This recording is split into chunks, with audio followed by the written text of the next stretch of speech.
Hello दोस्तों, मेरा नाम है नितिन और आप सुन रहे हैं दास्तान खौफ।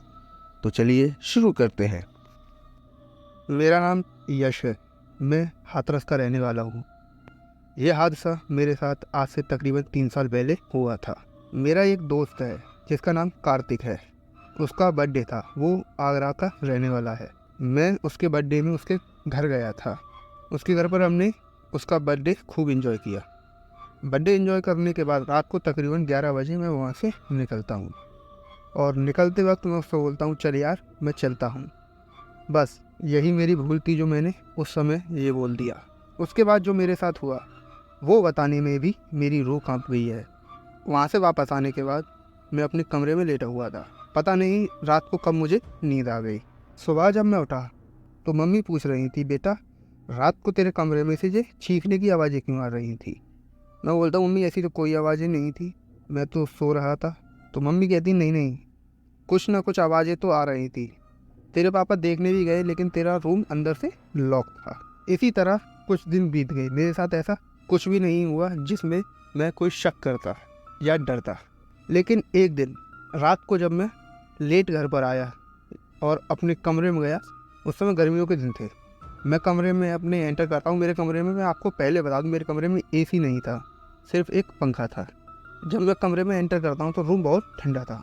मैं सोच के थोड़ा दग्ध रह जाता हूँ कि ये कमरा इतना ठंडा कैसे है। खैर मैं उस बात पर ज़्यादा ध्यान नहीं देता और अपना खाना पीना खा के सो जाता हूँ। रात को मुझे महसूस होता है कि कोई मेरे आसपास घूम रहा है। मैं उठकर देखता हूँ तो कोई भी नहीं होता और मैं लो लाइट बल्ब हमेशा अपने कमरे में जला के सोया करता था।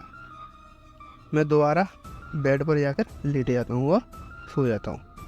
सोने की मैं कोशिश ही कर रहा था, तभी मुझे महसूस होता है कि किसी ने मेरे बालों में हाथ सफराया हो। मैं झटके से उठता हूँ और इधर उधर देखता हूँ तो मुझे तब भी कोई नहीं दिखता। पूरी रात मेरी इसी तरीके से कटती है, कभी कुछ कभी कुछ। सुबह ये सारी बातें मैं माँ को बताता हूँ। माँ बोलती है कि ये तेरा वहम होगा, ऐसा कुछ भी नहीं है अपने घर में। इसी तरह के इंसिडेंट पूरे महीने मेरे साथ हुए। मैं इस सब से परेशान हो गया था। आखिर में आके मैंने माँ से दोबारा बात की और बोला, माँ ये सारे इंसिडेंट मेरे साथ हो रहे हैं। माँ इस बार थोड़ा शांति से मेरी बात सुनती हैं और एक पंडित जी के पास मुझे लेकर जाती है।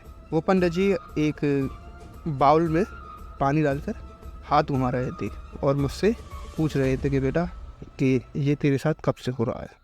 मैंने उनको सारी बात बताई।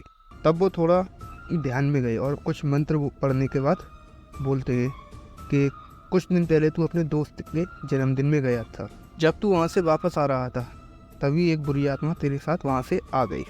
पंडित जी ने मुझे एक ताबीज़ दिया और कहा कि इसको तुम्हें 3 दिन तक पहन के रखना है। उसके बाद मैं तुम्हें रक्षा सूत्र दूंगा, उसे तुमको पहनना होगा। जब तक तुम उसको पहने रहोगे वो आत्मा तुम्हारा कुछ नहीं बिगाड़ पाएगी।